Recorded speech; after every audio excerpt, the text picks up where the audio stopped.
Israel's claim about why they just dropped 100 missiles on Gaza, basically continuing the genocide yet again. They claim that Hamas had fired an anti-tank missile and gunfire toward IDF troops after emerging from a tunnel near Rafah in the south of the Strip.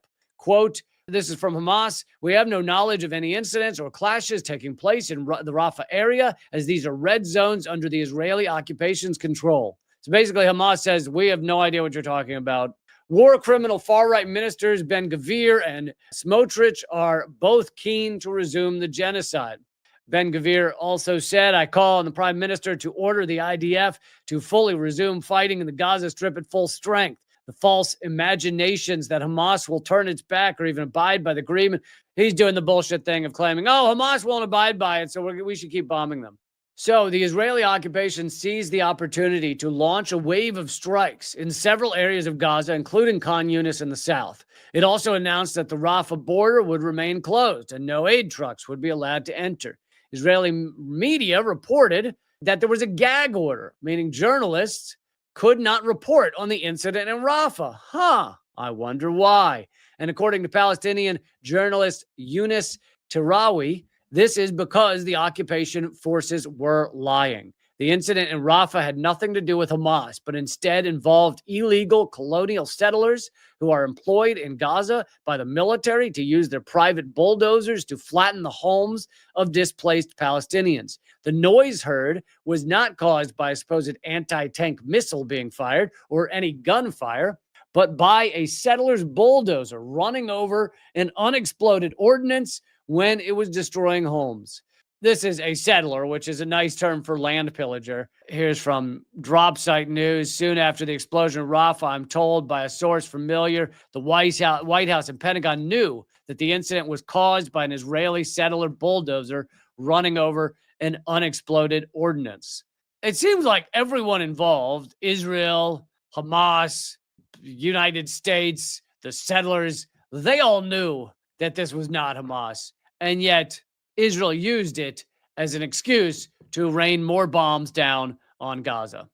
Trump is confirming that the ceasefire is still in effect. You notice the term ceasefire means different things for Israel. For most people in most countries, it would mean when you have a ceasefire, there is zero firing. For Israel, it means, we won't fire unless we feel like it. Sometimes we might use a sniper to kill a child somewhere. We might murder a doctor. We might also just black bag some people and torture them to death. But, ceasefire, essentially it's a ceasefire. Israel's the only country where ceasefire means, you can keep obliterating the people, just slightly slower. This report is saying that the Israeli airstrike killed 45 people in that one day when they rained more bombs down on Gaza. You got to hear this clip from Kushner, and then there's one sentence by Witkoff at the end. It is one of the most insane clips. He essentially admits genocide. Before the hostages actually come out, you decide to go to Gaza. Mm-hmm.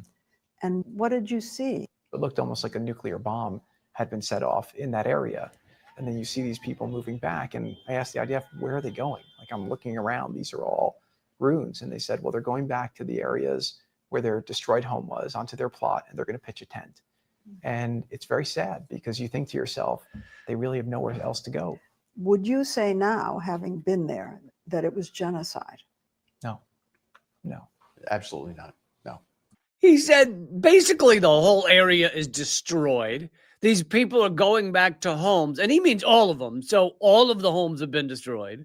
They go to where their home was and they pitch a tent because they don't know where else to go. And then he's asked, is this genocide? And he says, no. What the fuck are you talking about? What is it? The U.S. admits tens of thousands have been killed.